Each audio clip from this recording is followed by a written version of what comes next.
everyone. So இன்றைக்கி வீடியோவில் என்ன பார்க்க போகிறோம் அப்படின்னா, இவ்வளோ பெரிய பேரா இருக்குது. இந்த பேராவை எப்படி இங்கிலீஷில் ட்ரான்ஸ்லேட் பண்ணுறது அப்படின்னு தான் பார்க்க போகிறோம். ஆஸ் யூஷுவல் இந்த பேசேஜை வந்து ட்ரான்ஸ்லேட் பண்ணுறதுக்கான கீவேர்ட்ஸ் நான் கீழே கொடுத்துருக்கேன். இந்த கீவேர்ட்ஸை யூஸ் பண்ணி தான் அந்த சென்டென்ஸ் நம்ம ட்ரான்ஸ்லேட் பண்ண போகிறோம். ஓகே, ட்ரான்ஸ்லேட் பண்ணலாமா? டன். ஸோ அதுக்கு முன்னாடி இந்த கீவேர்ட்ஸை பார்த்துடலாம்.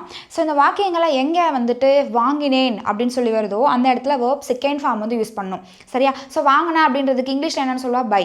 பையோட செகண்ட் ஃபார்ம் என்ன? பாட். அப்போது ஆன்சர் என்ன யூஸ் பண்ணணும்? பாட் அப்படின்னு எழுதணும்.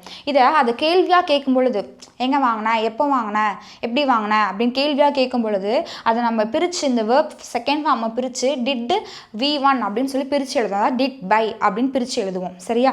அடுத்தது இந்த வாக்கியங்கள்லாம் எங்கெல்லாம் இருக்கிறது உள்ளது அப்படின்னு சொல்லி வருதோ அங்கே நம்ம ஒன்று ஹேவ் யூஸ் பண்ணுவோம், இல்லைனா ஹேஸ் யூஸ் பண்ணுவோம். அது சப்ஜெக்டை பொறுத்து, அக்கார்டிங் டு சப்ஜெக்ட். சரியா? டன். அடுத்தது கொண்டு வா அப்படின்னு எங்கெல்லாம் வருதோ அந்த இடத்துல பிரிங் யூஸ் பண்ணுவோம். அடுத்தது எங்கே வந்து இதில் கொஷின் வருதோ அந்த கொஷினை இந்த ஸ்ட்ரக்சரில் தான் நம்ம எழுதணும். சரியா? எடுத்த உடனே WH வேர்டு வந்து யூஸ் பண்ணுவோம். எக்ஸாம்பிள் எங்கே, எப்படி, என்ன அப்படின்ற வார்த்தை வரும் இல்லையா? அப்போ அந்த இடத்துல WH வேர்டு வந்து எழுதணும். அடுத்ததான் ஆக்சிலரி வேர்ப் எழுதணும், அப்புறம் சப்ஜெக்ட் எழுதணும், அப்புறம் வேர்ப் எழுதணும். சரியா?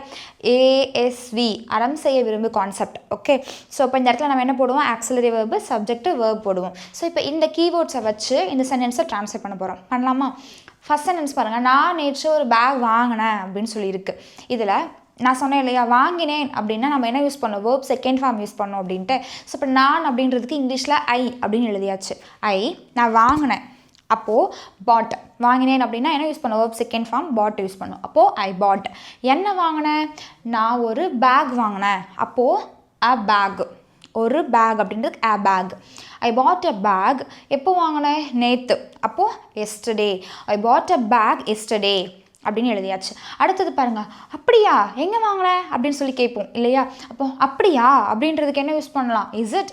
ஓ, இஸ் இட் அப்படின்னு எழுதியாச்சு. அடுத்தது எங்கே வாங்கினேன் அப்படின்னு சொல்லியிருக்கு. நான் சொன்னேன் இல்லையா, கொஷின் வந்துச்சு அப்படின்னா அதை நம்ம எப்படி பிரித்து எழுதணும்? டிட் ப்ளஸ் V1 அப்படின்னு சொல்லி பிரித்து எழுதணும் அப்படின்ட்டு. அந்த கொஷினை எந்த ஸ்ட்ரக்சரில் எழுதணும்? WH வேர்டு எழுதணும், auxiliary verb, subject, verb first form எழுதணும். சரியா? இப்போ ட்ரான்ஸ்லேட் பண்ணலாமா? இப்போ பாருங்கள், எங்கே வாங்கினேன் அப்படின்னு இருக்குது. அப்போது எங்கே அப்படின்றது தான் வந்து அதில் WH வேர்டு. ஓகேவா? அப்போது எங்கே அப்படின்றதுக்கு இங்கிலீஷில் என்னென்னு சொல்லுவோம்? வேர். வேர். அடுத்ததான் நம்ம என்ன எழுதணும்? ஆக்சிலரி வேர்ப் வந்து எழுதணும். ஓகே, இப்போ நான் சொன்னேன் இல்லையா, வாங்கினேன் அப்படின்றத கேள்வியாக கேட்கும்பொழுது டிட் ப்ளஸ் V1 நம்ம பிரித்து எழுதணும் அப்படின்னு நான் சொன்னேன் இல்லையா? அப்போ இந்த இடத்துல ஆக்சிலரி வேர்ப் நம்ம என்ன யூஸ் பண்ணணும்? இந்த டிட்டு தான் இந்த ஆக்சிலரி வேர்பாக இங்கே எடுத்து எழுதணும். சரியா? அப்போது இந்த இடத்துல வேர் டிட்டுன்னு போட்டாச்சு. அடுத்ததான் என்ன போடணும்னா சப்ஜெக்ட் போடணும். சரியா? சப்ஜெக்ட் இதில் என்ன? நீ எங்கே வாங்கின அப்படின்னு தான் நம்ம இந்த இடத்துல புரிஞ்சுக்கணும் இல்லையா? அதை எங்கே வாங்கின அப்படின்ற போது அது நீ எங்கே வாங்கின அப்படின்னு தான் நம்ம புரிஞ்சுப்போம் இல்லையா? அப்போது சப்ஜெக்ட் இங்கே என்ன வரும்? யூ. இப்போ வேர் டிட் யூ. அடுத்தது என்ன எழுதணும்? வேர்ப். வேர்ப் பாருங்கள், இங்கே வேர்ப் ஃபஸ்ட் ஃபார்ம் தான் யூஸ் பண்ணணும். டிட்டு வந்தாலே கண்ணை மூடிட்டு வேர்ப் ஃபஸ்ட் ஃபார்ம் தான் யூஸ் பண்ணணும். அப்போ நம்ம இங்கே என்ன போடுவோம்? வாங்கினாய். சாரி, எங்கே வாங்கினாய் அப்படின்னு சொல்லியிருக்கு. அப்போ நம்ம இந்த இடத்துல வேர்ப் ஃபஸ்ட் ஃபார்ம் எழுதணும். இப்போ பை.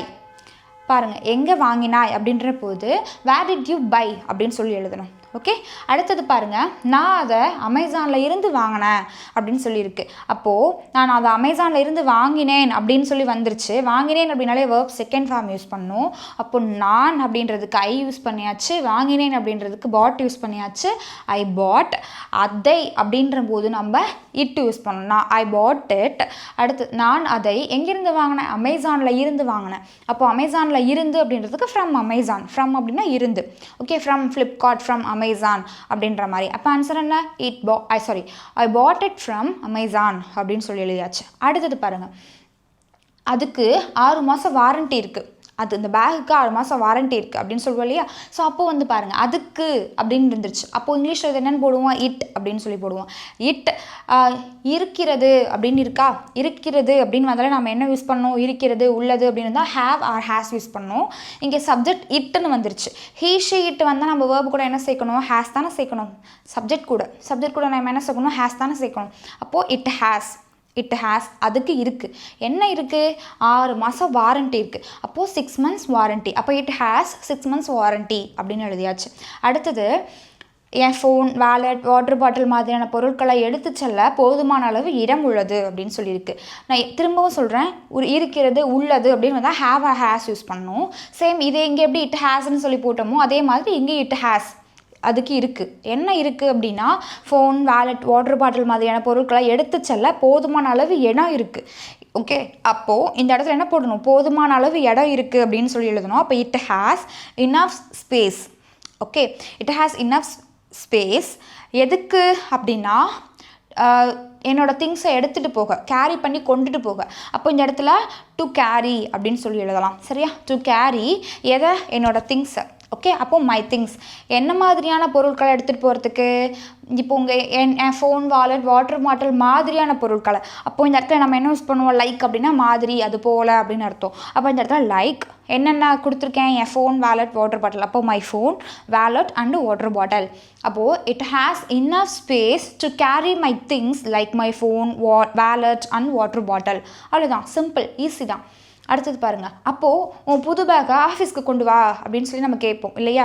ஸோ அப்போது அப்படின்னு இருக்குது. அதுக்கு இங்கிலீஷில் தென் அப்படின்னு எழுதியாச்சு. தென் கொண்டு வா அப்படின்னு சொல்லி வந்துருச்சு. நம்ம இங்கே பார்த்தோம் இல்லையா? கொண்டு வா அப்படின்னா பிரிங் அப்படின்னு சொல்லி யூஸ் பண்ணோம் இல்லையா? அப்போது இந்த இடத்துல பிரிங்னு எழுதியாச்சு. பிரிங் எதை கொண்டு வா? உன்னோட புது பேக்கை. அப்போது உன்னுடைய அப்படின்றதுக்கு யுவர், உன்னுடைய பேக் அப்படின்றதுக்கு யுவர் நியூ பேக், உன்னோட புது பேக் அப்படின்ற போது யுவர் நியூ பேக் எங்கே கொண்டு வா? டு ஆஃபீஸ், ஆஃபீஸ்க்கு கொண்டு வா. அப்போ bring your new bag to office அப்படின்னு சொல்லலாம். உன்னோட புது பேக்கை நம்ம ஆஃபீஸ்க்கு கொண்டு வா அப்படின்னா bring your new bag to our office அப்படின்னு சொல்லலாம். Okay, ton. ஸோ இப்போ இதை வந்து ரீட் பண்ணி பார்க்கலாமா? வாங்க. நான் நேற்று ஒரு பேக் வாங்கினேன். I bought a bag yesterday. அப்படியா? எங்கே வாங்கினேன்? Oh, is it? Where did you buy? நான் அதை அமேசான்லேருந்து வாங்கினேன்.